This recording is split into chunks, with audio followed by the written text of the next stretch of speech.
ụlọ akwụ ebe a ụlọ ala akwụ ebe a otu a m dịkịta amụrụ m mpụta ụwa were hụ ụlọ a otu a ụlọ a dị ka ọ dị kamgbe amụrụ m pụtara ụwa ha ya kapịnta arịbeghị elu for renovation or amendment till today otu a ọ dị kapịnta arịbeghị elu for imend anything. Igwe Ọfọlụ chiri ya echichi wee chie ya Enyika Enyi Ọfọlụ n'obodo ukwu ebe a. Eze na-achị obodo ukwu mgbe ahụ eze Nnanyere Ugo Dim chiri ya Chinyere Ugo of obodo ukwu. Ndị ikwu nne ya ndị aka ọkwa chiri ya Ọnọnenyi n'aka ọkwa. Ọ banye 1973 o bido kpụwa blọkụ ịrụ ụlọ elu a dị ebe a. Nke a ụlọ elu a upstairs anyị na-ele anya wee bido kwadome ya from 1973 74 75 ruo 1976 emepe ya officially. Ọrụchaa ya pentie ya emepe ya jie m ụwa ha abịa nga a na-emepe ụlọ a December 13 1976 ahụ ga-emepere ụlọ a. Ile anya n'akụkụ ya etu a ị ga-ahụ iron tank n'ebe a. Data iron tank ị na-ele anya ebulutara obodo a 1965 before the war 1965 ka ebulatara ya. Ọ ya nwagoro ya esi Ọnịsha buru ya lọta bịa mount ya. Tankị a bụ tankị vileji anyị niile na-aṅụ mmiri na ya tile agha bie.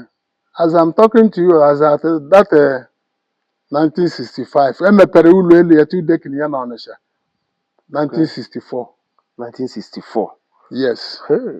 Emepere ụlọ elu ọrụrụ nọmba 58 Zik Avenue Ọnịsha. Ọ na-anya 403 saloon ihe ọ na-agba were gba ọsọ agha.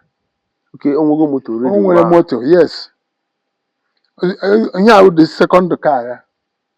First moto ọ gbara bụ moto a na-akpọ Konzo. Ọ gbara ebe 1950 to 60. So kedu business ọ na-eme wee kpata udega as early before the war? Yes. Ọ bụ a merchant. Ihe ọ na-ere bụ sewing machine. Sewing machine. Onye a na-ekwu maka ya bụ onye unu na-ele anya ebe a.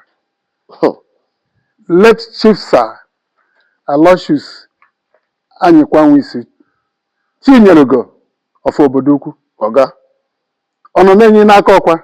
Etu aka ọ dị. Enyika Enyi Ọfọlụ. Ofu echichi n'ebe ndị ọga chi echichi na befa chi n'obodo niile. Ọ ya nwa dị ihe a. State America organized. Nnukwu oke osisi dị n'obodo ukwu. Onye ekwekwe nwere ife ọ na-eme. Yes, ọ ya dị ihe a. Member Post Club of Nigeria International. Yes. Hello guys, this is Creative Law TV. We are live and direct in Oboduku, and we are here to tell you the great history of our great people. You know, we always talk about our legends, and today we are here to tell about this great man. The name is Chief Sir Aloysius Anyịkwa Nwisi Chinyere Ugo Oboduku Ọnọnenyi of aka ọkwa Enyika Enyi Ọfọlụ, member People's Club of Nigeria International. Ọgaranya ndị obodo ukwu jide ebube na be ka anyị nọ. You know, those people adagba last. Ndị a bụ ndị kpatara ego before the war, and they did a lot of things to our people, to his villages. Like ha mere ife menyere ndị obodo aka mana history, because of we don't tell our history, or this ka onwere ife ndị Igbo ji wee biri that time. And because of this is what we are doing, the Creative Law TV will always show you and tell you the history about those great people. Let's go. You know, go down your phone and look in outer. Let's go and meet somebody who will tell us more about this great man. In outer now, but come on, you cook when we phone name. Chinyere Ugo Ọgaranya. And the man I'm about to Oboduku have you come at this man. A member People Club of Nigeria. In Africa Befasade. So this house you see now was built in 1976. And this one was built in 1954, before the war, by that man. And look at the man we are talking about. This is where he was buried. He was buried. And apart from like Noni Abo, a member of People's Club of Nigeria, he was a trader who was dealing on sewing machines. You know what now? Early sewing machines when you're over that. And what about this harmony is that Umia maintain the house. They keep the house the way it is with the original pen, the door, the zinc, and everything. This is what it is. If you look at the house now, you know. Look at the man here. The legends live on. Ogaraya. So then let's go. Can you try about this great man, this great legend, this great man, no Mesrife, Manande Balade Kumakia. So all that no kaina cho, kai wuputa can the man feel that now. If I be the name make it no when the mere bobo kaije. Let me not talk too much. KJ Free Fire. Just stay tuned. Share this video. Don't shake so that this story will inspire you. Makana kai we all enwe meaning. Obro ka eme video. No ka emuta ife. Let's go. Aha m bụ Simon Udeze. Abụ m onye obodo ukwu nọ n'Idatọ North. Ịbịakwanụ n'obodo ukwu, esi m n'ime Ụmụọhagwa village, Ụmụdumemere, Ụmụnwara ahụ, obodo ukwu. Ụmụdumemere, Ụmụnwara ahụ, obodo ukwu. Afakara. Yes. Maka a na-esi n'ụlọ gụrụ wee pụwa n'ama. So ebe unu nọkwa nkịta bụ n'Ụmụọhagwa dị na Dumemere na Ụmụnwara ahụ, obodo ukwu. Onye anyị nọkwana na bie were ekwu okwu nkịta bụ late Chief Sir Aloysius Anyịkwa Nwisu. Chinyere Ugo of obodo ukwu. Enyi of Ọlụ.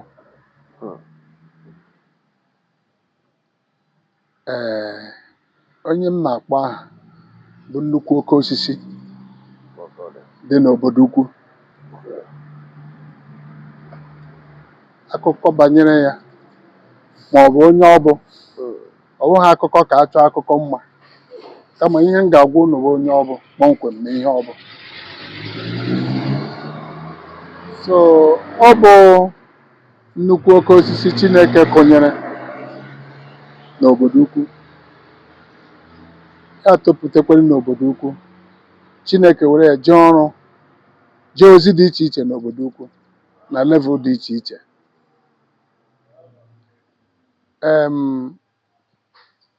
Na Mbanasa nọ n'Idatọ, agaghị akpọ aha ya ugboro abụọ, agara asị na amaghị onye ọ bụ. Even ruo Ọlụ, nke mere na eze Achịlọnụ Igwe of Ọlụ chiri ya echichi, wee chie ya Enyi of Ọlụ. N'obodo ukwu ebe a, eze na-achị obodo ukwu mgbe aha, eze Nnanyere Ugo Dim chiri ya Chinyere Ugo of obodo ukwu. Ndị ikwu nne ya ndị aka ọkwa chiri ya Ọnọnenyi na aka ọkwa, onye m na-ekwu maka ya. So ihe m na-akọwara unu bụ na mmadụ ya, Chukwu kere ya n'ụdị pụrụ iche, ya arụkwa n'ọrụ pụgasịrị iche n'obodo ukwu. Mmepe obodo ukwu ma ọ development obodo ukwu the stage ọ nọ kịta, o so na foundation eji mepee obodo ukwu wee gbagolite tupu ndị ọzọ a na-etinyezikwa aka, maka na otu oke osisi ofu osisi anaghị eme oke ọhịa. As at 1973 ka e mepere officially Eke obodo ukwu market. Ọ bụ ya nwa na ndị ọrụ ya rụrụ Eke obodo ukwu market. Eke aha kịta etu ahụ ọ dị, ma ime ya ma mpụta ya, ma lock-up shops ma open sheds niile nọ n'ime Eke, under his leadership. Post office nọ n'obodo ukwu, ọ bụ under his leadership. Community Council Hall nọ n'obodo ukwu, ọ ya nwa na ndị ọrụ ya rụrụ ya. Bridge Orashi River connectiri obodo ukwu na Ọlụ local government, ọ bụ ya nwa na ndị ọrụ ya rụrụ ya. Aga m akọwanụ gịnị ịbata na ụlọ nsọ anyị bụ St. Mary's Catholic Parish obodo ukwu, his footprint aba ebe ahụ anaghị achọ ya achọ n'ụdị dị iche iche. So gị bịakwana na mmadụ ya, onye a na-agwa unu okwu ya pụta nke obodo ukwu gbakọrọ na-eme nzukọ.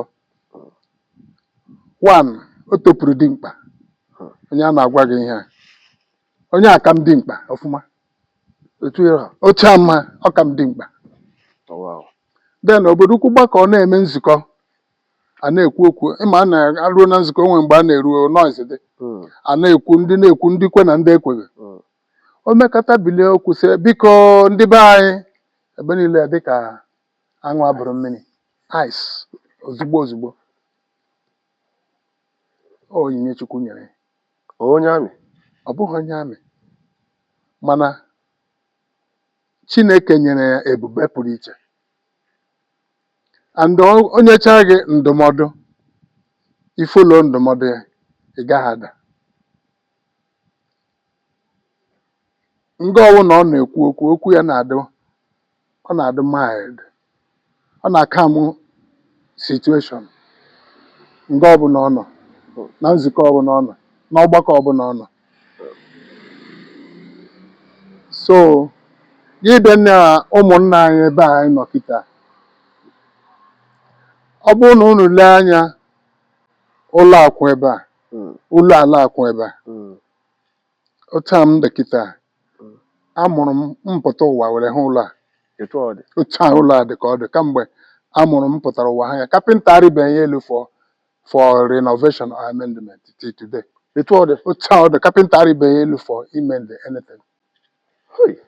Otu a dị kpam, baa ime ma ime ya ma mpụta ya, otu a ka ọ ka dị ruo taa. During the war 1967 to 68, mgbe plane na-atụ bọmbụ, elu arịghara ya bụ na gbamgbam niile nọ n'ala Igbo ejiri igwe nkwụrụ elu ga-atụchicha ya maka plane ịnọ n'elu wee hụ the zinc wee tụọ bọmbụ. Ọ gwụchana ya bụ elu arịrị. Ile anya n'akụkụ ya etu a, ị ga-ahụ iron tank nọ ebe a. Data iron tank ị na-ele anya, ebulutara obodo a 1965. Before the war 1965 ka ebulatara ya. Ọ ya nwagoro ya esi Ọnịsha buru ya lọta bịa mount ya. Tankị ahụ tankị vileji anyị niile na-aṅụ mmiri na ya tile agha abịa. And nke ndụ ya ji dị iche bụ na ihe ọbụla o nwere ebe ihe ọha, ọ naghị akpa oke. So nga abụọ ọgbakọ anyị, onye ukwu onye nta. As I'm talking to you, as at that 1965, emepere ụlọ elu ya Tudekin ya na Ọnịsha 1964. Yes. Emepere ụlọ elu ọrụrụ nọmba 58 Zik Avenue, Ọnịsha, Tudekin. Ọrụ gwe ya, biri na ya tupu outbreak of war from 1966 ebido nwe m ọgba aghara ruzie 67 agba ọsọ agha. Ya bụ were kpọkọrọ ụmụ ya buru ngwongwo ya ụfọdụ wee lọta. And ụlọ ya, ụfọdụ ndị be anyị na-arụtaghị ụlọ gbara ọsọ agha bụ n'ụlọ a ka ha na nwunye ha na ụmụ ha soro ya biri na the same house. Ụlọ anyị na-ele tile agha abịa. So onye ọrụ nka compare ya nwa na onwe ya rụrụ ya. Ya rụrụ ụlọ a. Then after the war, 1970, but 71, ahapụghachi Ọnịsha. So gazie Ọnịsha, ọ banye 1973, o bido kpụwa blọk ịrụ ụlọ elu a dị ebe a. Ụlọ elu a upstairs anyị na-ele anya.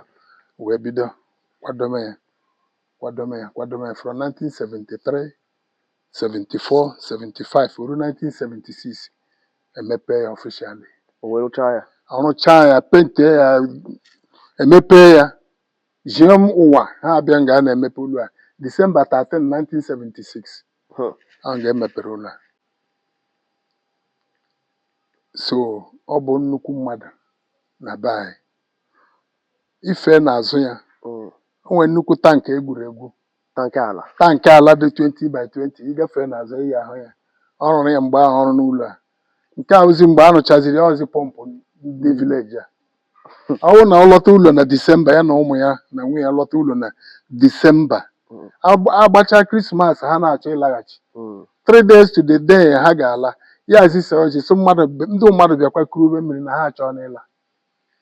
Abịazi apọmpụ juo mmiri a na-agba apọmpụ ya juo a na-apọmpụ egwu a na-apọmpụ atụ ihe na laịnị ka nga a gara pọmpụ. A ga-ekugide ekwuwe 3 days, ndị ọbụla fil kọntenas duba ha O wee dị free mmụọ ezi. free na-eji enwe famili ọ na-ahụ ya ajụ esemozi rukwere ha aka ka ha bịa kuru mmiri maka ọ ma na mmiri na-afịarụ. Wow. So ihe ndị a bụ ụdị ndụ ya, otu o siri bie ndụ ya. Even nkọwara gị as at 1970 69 70 Mm. a na-aga ụka, Mm. ọ na-anya 403 saloon, ihe ọ na-agba were gba ọsọ agha. Okay, o nwego moto O ready. nwere Wow. moto, yes. Ihe ahụ dị second car ya. First moto ọ gbara bụ moto a na-akpọ Konzo. Huh.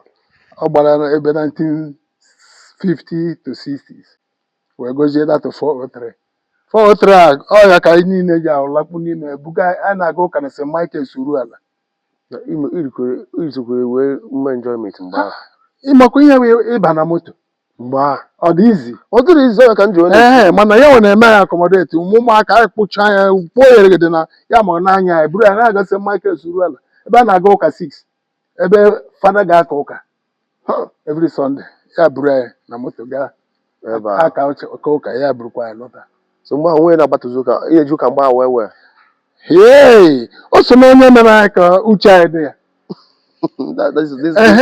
This a history, memory. O so onye mere Ị ka na-echeta ka mgbe ahụ dị.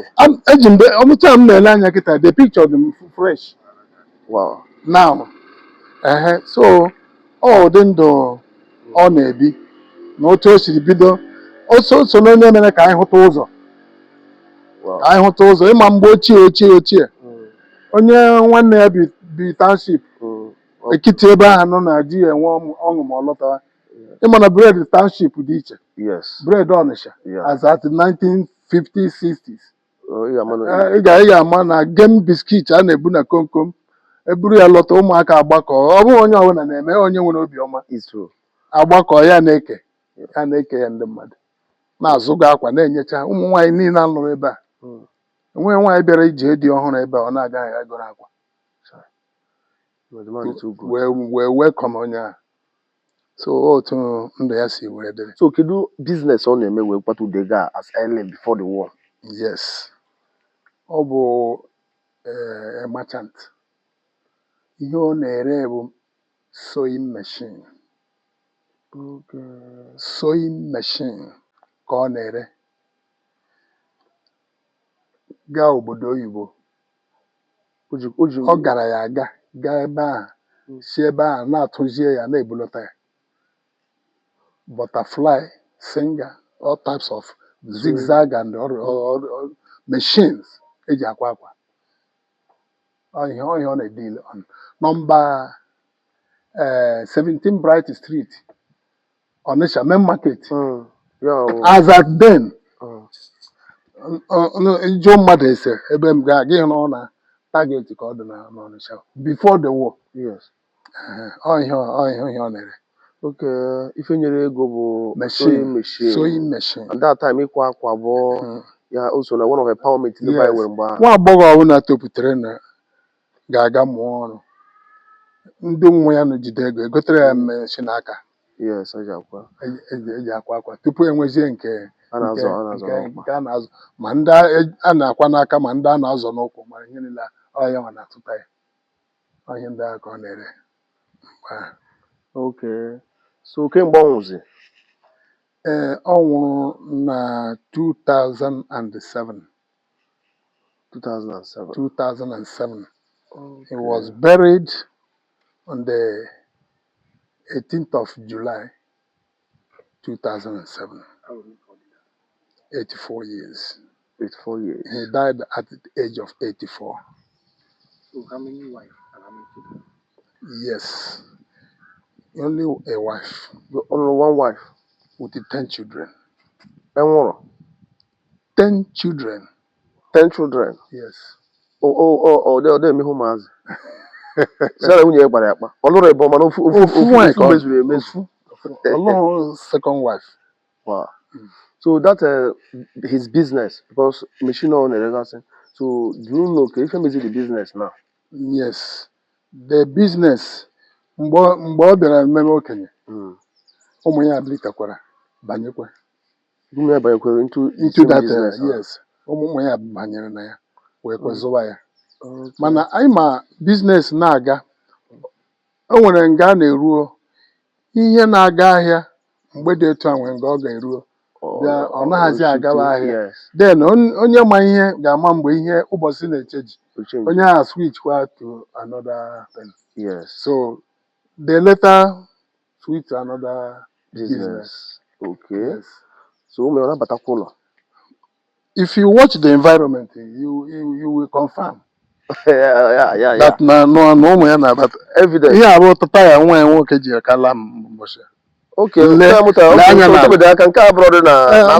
Just lay ya, you see it. So this is Akuroro we are talking about. Ọ bụrụ na ị nwee ego, ị na-akpọtakwa ụmụ gị ụlọ. Do you bring them home? Because that time when I put to na-ese joke. Hancha. So ina ya be phone na ebubede. Ụnụ ya ka dị ndụ. Okay. Ị nwere ade ife me like na ụmụ ya akụtụrụ na wee rụọ nke fa. Ka ọ na ha rụbere ụlọ. Then inekwa anya ma nke oduwa na ma nke n'ụwa na-abịa na-maintain ya. So kedu ife na ha ji wee hapụ ya etu a na-eme ya? Nghọta dị iche iche. Okay. Na townships ha na-arụ ụlọ. But nke a dị ebe a ha lechara ya anya na nghọta ha ihe a papa ha mere ọ dịghị ha common. Yes. Ọ dịghị ha common. And if you watch ụlọ akịta buru ibu. Yes. Ọkwa lọta onye ọbụla biri ụlọ bie 1 week alaghachikwa. Instead ị demolish na-arụkachi ụlọ na-aga ebe they decided not to do that. The building ka dịra conducive. Maintain Ha maintain then na-anụzi outside ndị eji akpata ego. Amamife. Ịghọtago ka m ji sị na nghọta dị iche iche. Amamife. So ha ghọtara ihe ndị ahụ otu ahụ. If you watch ọ bụghị ejighị ego ka ha jighị apịatụ isi ụlọ. Yeah. Mana ụlọ aka m mma da na apịatụ rụọ latest nke ọ na-aba rụọ 2 days upon a fashion. This one is too unique to be pulled down. That is why they leave it. So and they didn't know where na-ebutekwa ife ahụ. Ụmụ ya dị etu a. Wow. Ma nwoke ma nwaanyị. Ụmụ ya nwere ndị nọ US. Ma ndị nwaanyị ma ndị nwoke. Ụmụnọkọ ebe niile.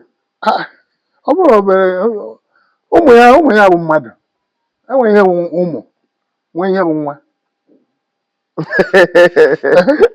O nwere ụmụ nwee nwa. So ihe ọ mụtara bụ nwa. Ọ mụtara nwa. Ọ bụrụ na eji ekpo m ụmụ. So ọ ya bụ ya akara ndị a ị hụrụ ebe a ga-egosi ya. Yes. So mgbe onye a dị na-emekwa biznes onwekwe ndị obodo ma ọ bụ ndị obodo ndị ọzọ zụpụtakwa so okwu ya. Yes. As at 1967 agbara ọsọ agha. Eji 911 wee budata machine eji akwa mgbe agbara ọsọ here. 911 ka eji load new machine bulọta ya. With the food stuffs rice mgbe rice na-abịa na akpa ji. Ya akpa ji ya. Eji then boys nọ ihe nọ boy ugbu na be mgbe adụ dị mkpichi 6 boys already. Mmadụ. And after the war eduru ha ncha edu. Onye ọbụla ga-eme establish his own. Chọọ mkpọba ha one by one. That rice m gwara gị ebulọtara ihe a na-eshiri ndị mmadụ ha na-eri ya free tiri agha abịa maka o ruru about 20 something bags akpa ji rice. So kwashakọ enwetara okwu onwedị ihe yiri ụdị ihe a nga ụlọ efilere okwu na-agwa gị eziokwu. Aya alụkwara na ndị Biafra onye soro kwelu aya ahụ. Ndị a na-alụ agha alụ ya dara na enjoyment because of one man. I'm telling you. every Sunday like this, mmadụ Ọ dị ka sị na ọ prepare dị anyị already. otu akụ because of ụdị obi o nwere. O nwere. Wow. So, okay then. No, since I hope so, kedu ife unu nwa na-emiss because ọ nwere ihe mmadụ apụgo. Yes. A na-eme isi na ezigbo nkọrị ya na ndụmọdụ ya. Ọ dụ ọghọ ọdụ. Ọ dị ka onye agbara ọgwụ. Isi jụọ oyi. No matter. Anyị na-eme isi ya. Abịa n'inwe obi mmadụ, ụmụ ya nwere obi mmadụ like ya nwa. Okay. Ha nwere free ha na-eme arms giving. Yes, ha na-emesapụ aka. Ha na-emesapụ aka. Ha jiri ihe ya. Ma nwaanyị ma nwoke ma ndị nọ na Nigeria ma ndị nọ outside. M na-agwa gị otu a ka ọ dị. But word of advice ya ma ihe gbajuo dọrọ because n'obodo ukwu a sị na o nwere otu ihe si dị na ọ karịrị. Enwere ụdị meeting enwere ike ịkpọ n'ime abalị otu na onye a ga-akọnsọlt abịa tụkọ isi ọnụ m ka a mara ihe a ga-eme ihe a bundle of wisdom onye a Ihe Chukwu ji gozie ihe ji abụ nnukwu mmadụ ụzọ na-agba. A na-enye gị sayịda enye gị sayịda. Ịchọ nghasa ha na ya, ịchọ idozi ha na ya. And he's a member People Club of Nigeria International. Yes. I followed him one day gaa ụlọ akwa na Nnewi. Ụlọ akwa onye People's Club mụ na ya so ya gaa Ọnịcha anyị pụtasịrị ga m soro baa ga hụ ebe a na-eme meeting na Nnewi 1982 ahụ ga mụ na ya jere ije ha. O so ya onye Nnewi. Yes. So this is we take him back memory lane. So if I na working now, if I before the war and after the war, on and it's like film, like a twist on our water. So in a cook after that man again. Let Chief Sir Aloysius Anyekwa Nwisu enyi ka enyi of Olu Chinyelugo of obodo ukwu. Ọ nọ n'enyi na-aka ọkwa. Ọ nọ n'enyi na-aka ọkwa, yes. Enyi ka enyi na Olu Chinyelugo of obodo ukwu. Ọ nọ n'enyi na-aka ọkwa ba ndị ọga ya onye chiri echi n'obodo ya chie na the whole zone na the whole makpa na zone ya chikwa ya n'obodo ya chie na ndị ọga ya o nwere ife o mere. Onye a na-ekwu maka ya bụ onye unu na-ele anya ebe a. Let Chief Sir Aloysius Anyekwa Nwisu Chinyelugo of obodo ukwu. Ọga ọ nọ n'enyi n'aka ọkwa. Etu aka ọ dị. Enyi ka enyi of Olu. Ofu echichi n'ebe ndị ọga chi echichi na befa chie na n'obodo ya niile. Ọ ya nwa dị ihe a. State America organize. Nnukwu oke osisi dị n'obodo ukwu. Onye ekwekwe nwere ife ọ na-eme. Yes, ọ ya dị ihe a. Member People's Club of Nigeria International. Yes. Onye arụ efe a n'ụnụ ya ifu na everything bụ ọ bụrụ ọnụ ka a na-eto. And the best part bụ na ụmụ ya dị maintain ebe ọ dịkwa ka o kwesịrị ịdị. Ị na-aghọta na melodi na-enye ebe a ịfụ dị bịa ngosi gị ụlọ abịa nso ị na-egosi gị ụlọ aka na-egosi gị windo maka na nke na-agbazi m ara ị na-afụ door na they didn't change it. Yes. It take them nothing to change this door but ndị nwe na hapụ ya so that we people like us will come and see it. Yes. And we will be inspired. Come, if you call window day to ihe na afọ etu a history actually change ha ata the latest model. Yes. The problem has it. If ya bịa ka gosi oche ifu ebe a oche aka dị etu ọ dị never. Now this is history, man. This family need to be studied. How they manage to keep history this way to maintain their father legacy. Open another papa will apart to everything. You know what? I love this. So if you I have never seen this kind thing somewhere. I don't know where I can win a village now. Look at it. Still clean, neat. And whatever they put me, they don't even put me. You can put Yes. If I get out before the war. Yes. If you go car, no, I was a wrong car before the war. We're wrong car. Ogaraya. We don't go. Oh, yeah, cook when you phone him. Never the great man no. Yes. Makano ekusia. Yes. Ekusia. Ekukwe ke ekusi ekua. In a fair bono. Can go ya. The legends lives on. Here is the I don't know. Is it so? Son. Okay, the son. Here is son, a cherished seed of love and unity. Ezinna, Chief Sir Aloysius Anyekwa Nwisu, enyi ka enyi 1923 to 2007. 1920 to 2007. Ogaraya. So, and his name will remain forever. Ederafiana Okute. Yes. So he lives on. So great man, I greet you. It's a privilege to tell your history. So you have the get the size equal no if 20 by 20. deep And the four corner. yes. Jesus Christ. Miracle Adokuya. Mirror juru ejo. Can you check good? I think it can be open.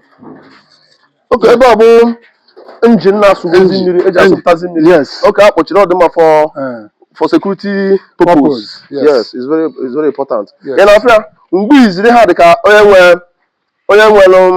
onye gbapụ mmiri. So if you have this tank ala, this well, so that time you are like somebody gbapụ borehole villages. Free. Yeah. And because of no one na ezigbo mmadụ during the war, obodo a nwe mmiri ebe a na-eshi na nwere ife na mefọrọ ebe a. Kwashoka ekuno ogburu Biafra egburu ndị obodo ukwu because of this man. Yes. This is remarkable. Yes. Oga no this man. Here is the tap. You know, Abeba align na krumiri. No. Okay. Tap out the two ngba. Okay, I was when anasu go Ana go mmiri ebe a. Yes, ebe a na aga. Okay, brother ka na do with mba. Apompo ogbago. Obezela agba. Ana eku mmiri ebe. Onye arụ bohol mgba anọ na bohol. Mmiri eri agwa agwụ. Na etu aka ọ dịkwa mana ife na na-eme. If ụlọ mazul everywhere the clean. So I give these people 10/10 for maintaining this house. Look at this zinc. But where is this zinc now? Where can someone buy this kind of zinc? Because how thick. And then to a card. No, Chineke. This is where our grandfathers, they think about the future, not just now. They will build something with quality material that can stand the test of time. Not this inferiority. See the fancy block. That's how you see. Block if you will could call if you could pour it, if you call. So this is it.